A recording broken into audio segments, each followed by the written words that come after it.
Come and listen to this tale about a dude named Ted, standing there just looking at the tools in his shed.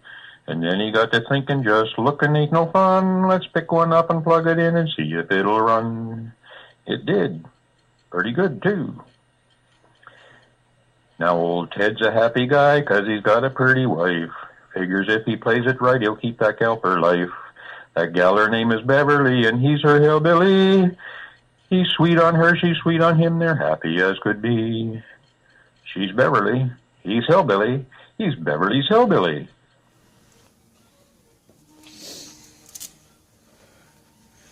Okay, so you caught me in the middle of something. I'm trying to make replacements for these broken chair rungs. And so what I've done is I've put a oak blank that I've made into something that I can turn onto my lathe, and I've started by getting this section turned down to the approximate size and using one of these fancy tools to get the profile. And so I'm going to work from here, because this is already approximately the right size. I'm going to work from here this way, and then I'll turn the whole thing around and work from there that way. I'll have to move this, but I don't know. I'm hoping I have enough to make two, because I have two broken chair rungs. So anyway, here we go. I'll work at making this a little bit smaller.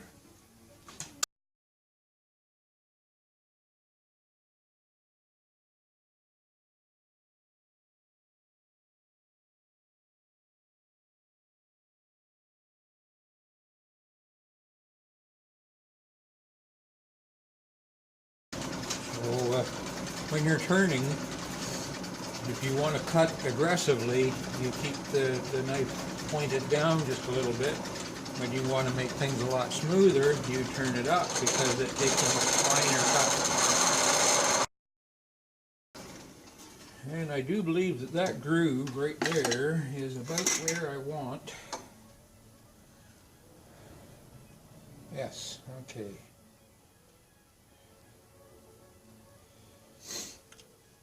So I'm going to use a different tool to try to create this rounded piece.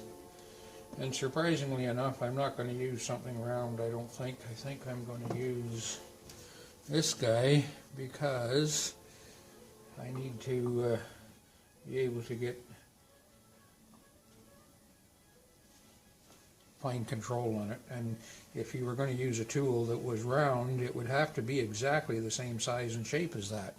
And that would mean a different tool for every shape you wanted to make. So it's been a long time since I've used any of these. I hope they're sharp enough to work. But we're going to give it a try, see if we can make this shape. So what I'm going to do, I'm going to take my pencil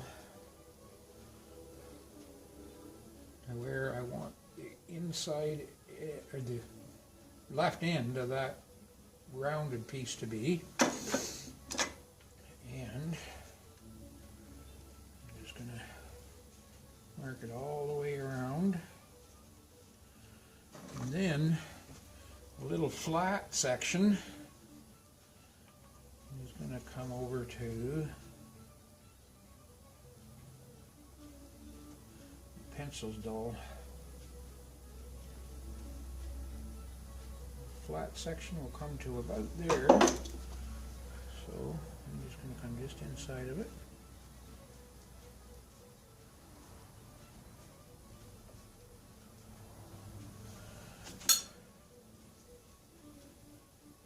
And the edge of the other ball, or rolled portion,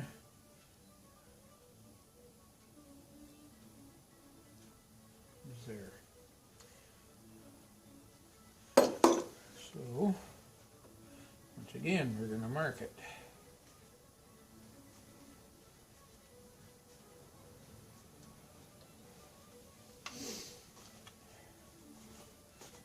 put the pencil back where it goes. It's always there when you're looking for it.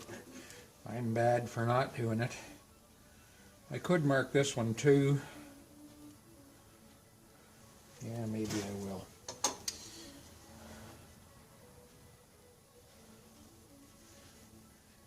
And this is what you do when you don't have fancy copying equipment. So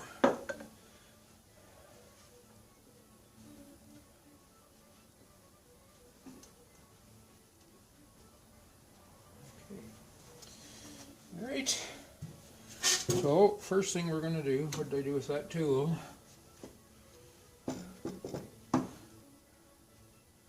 I'm pretty good at setting stuff down and never seeing it again. Anyway, okay, so we're going to start by making this rounded bit, and it's not very deep really, but you got to be ambidextrous too.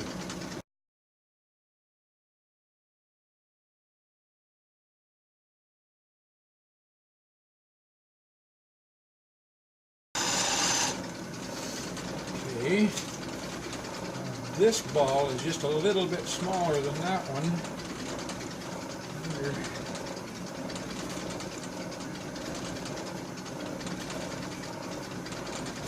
Really kind of a small flat.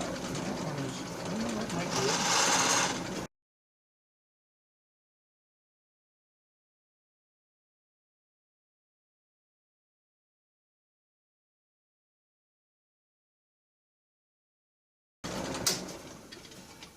So that's beginning to take the basic shape of that. Looks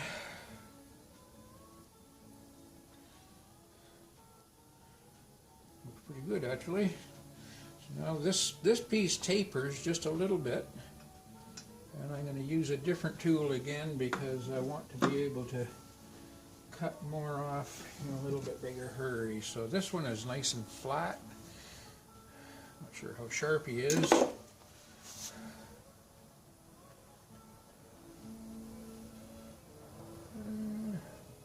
Could be sharper, but he's not too bad. Okay.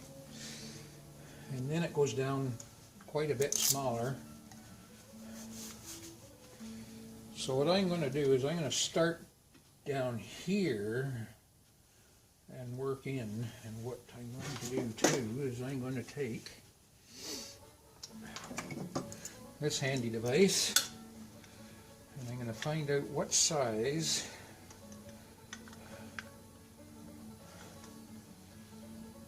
that is right on the inside of that groove.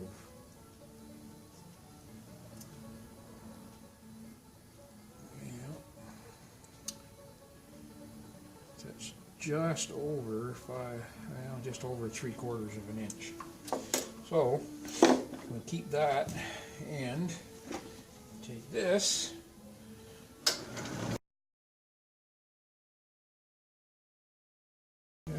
Until it's the same size. No, it's still big. It's always good to sneak up on it because it's awfully hard to add the wood back on if you go too small too fast. Once I get this right here down to that size, I can start to work on the other stuff because both this piece and this piece taper downward toward the outside.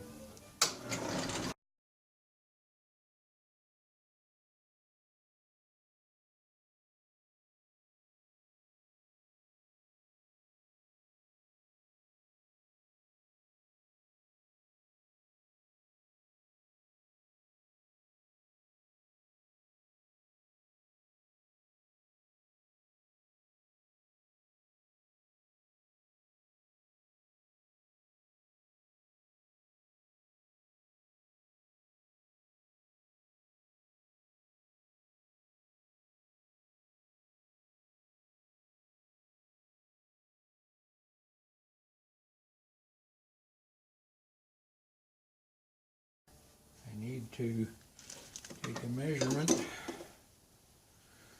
going to use this because it's not broken as bad. On the small end of this taper, just before it gets smaller when it goes into the chair rung, into the leg of the chair.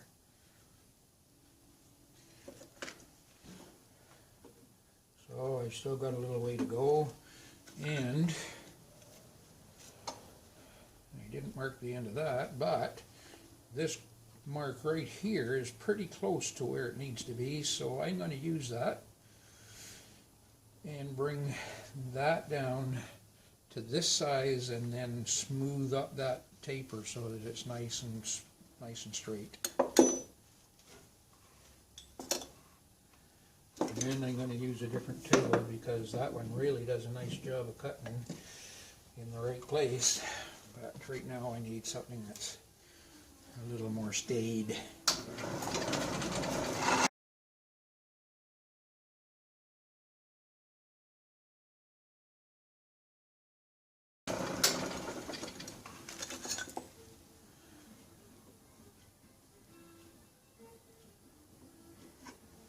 Almost snuck up on it too much. Okay, I'm happy with that.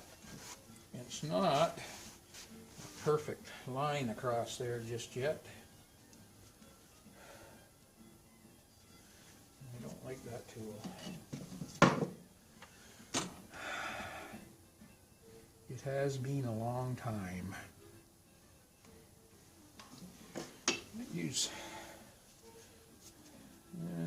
No, maybe I won't use the parting tool.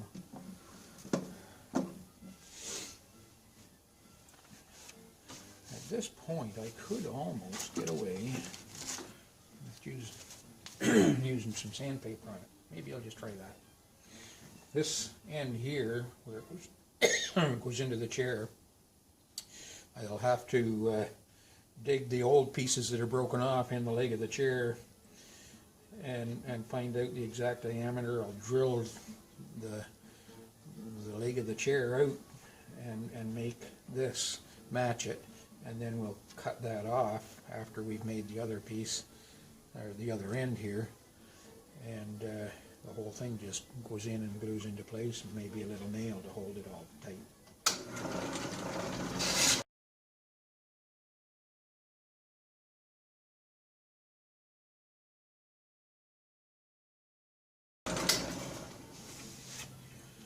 Alright, so now I'm going to move my tool rest down this way, and we'll repeat the process that way. Alright, I don't suppose you need to watch it.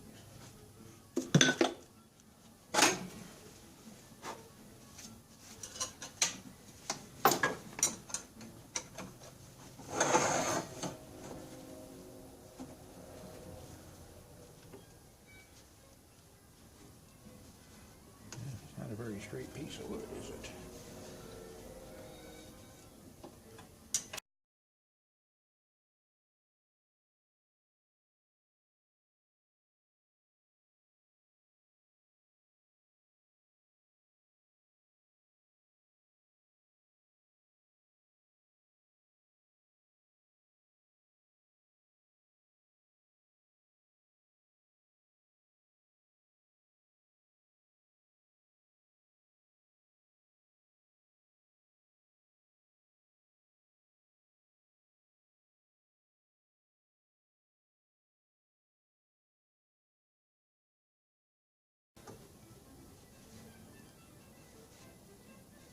Alright, I know it's there. There it is. I have a feeling that there's not going to be enough for the other one. Oh well, I got another piece of wood. So from here on out, you've kind of seen it.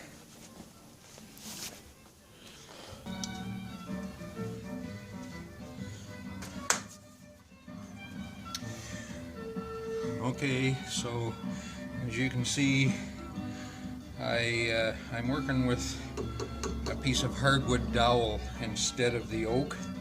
The oak worked quite nicely, but it wouldn't take a stain that looked anything like this. And you'd think, you know, I would know something like that, but apparently not. So I've got this thing set up into here. I've got this part right here basically turned down to the correct size and length. And I'm going to start, because my tool rest is over here already, I'm going to start at this end this time and create this profile. And we'll see how I do. Okay, I put you on a different angle, hoping you can see better. Anyway, I'll try it and see what happens.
Go.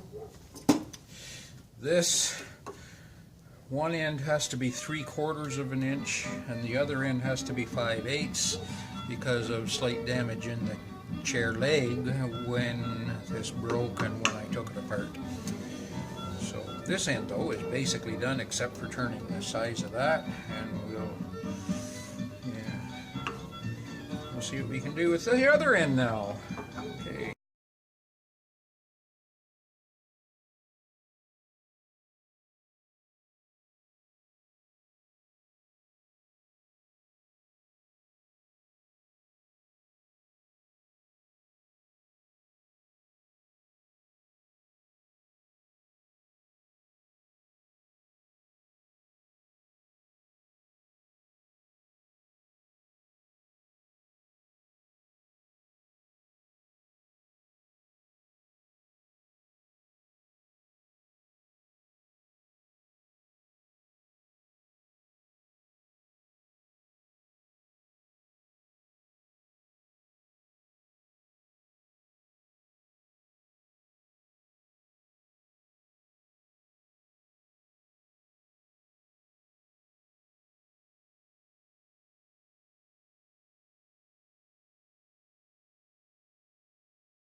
I'm going to bring over the oak one that I made and check it.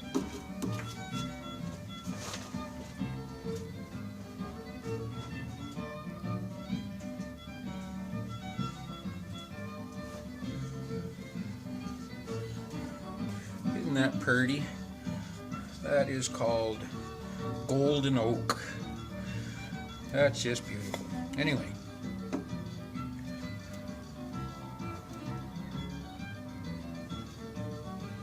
Everything looks just hunky-dory. Just have to be really careful not to hit the teeth on that. But I can take it back to there, I think. And I'm just going to leave that 3/4 of an inch.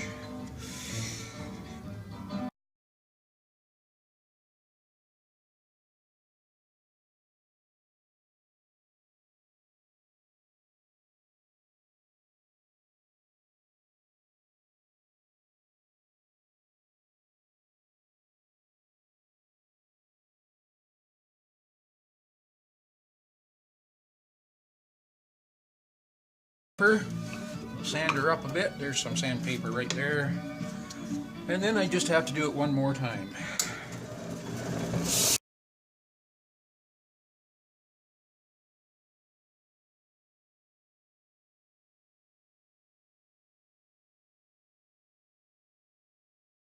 See what look at lights.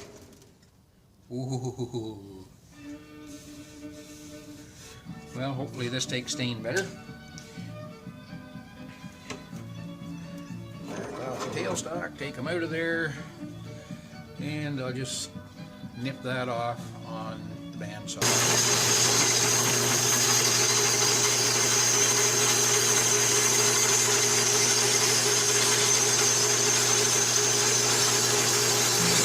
And we'll make a test fit to make sure it goes into the chair. We should do that, shouldn't we? Here, let's go over to the chair.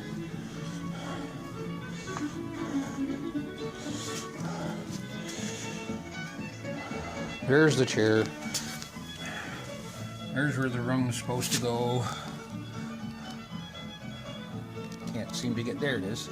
There it is. And you can see they're damaged just a little bit from getting it out and getting the old wood board out of it and stuff. So I'm going to just clean that up a little bit on the belt sander, and I'll come back to you with a test fit. Okay, so I laid the chair down. It's easier to get the thing in and out, and it looks to me like it fits.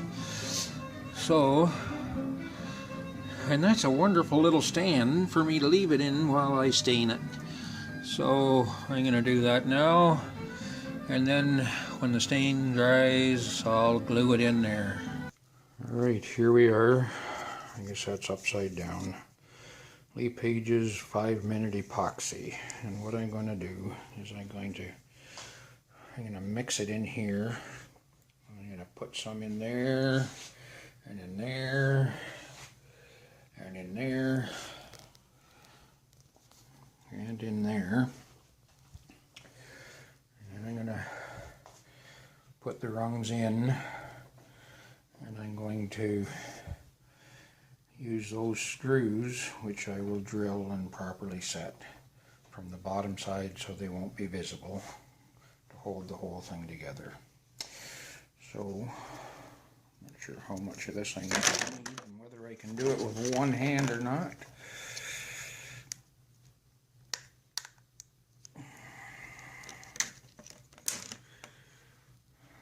Did it come out of both of them? I guess it did.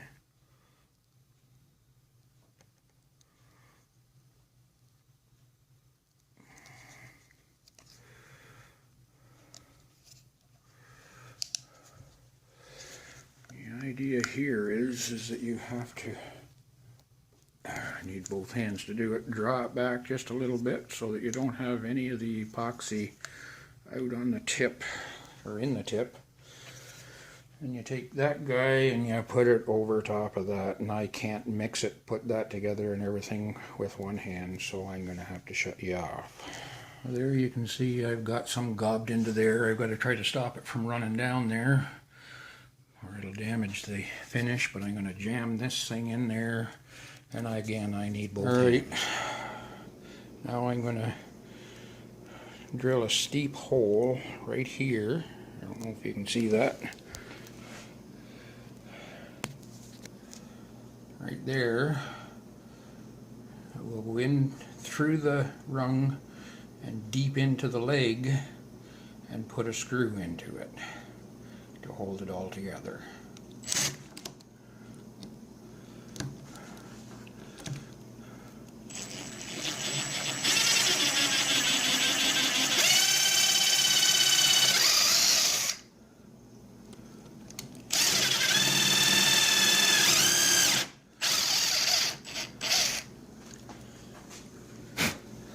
And here we go. We're going to drive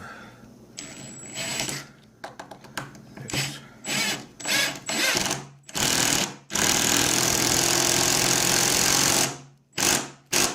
screw into it like that, and it didn't protrude anywhere. That's good. A little bit more wiping up to do, and we'll do that 3 more times.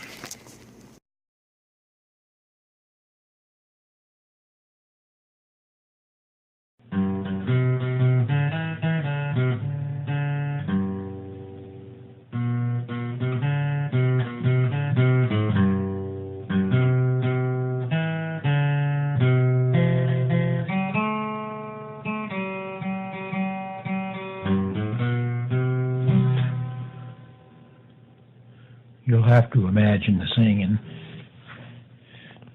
Have to imagine the guitar playing too.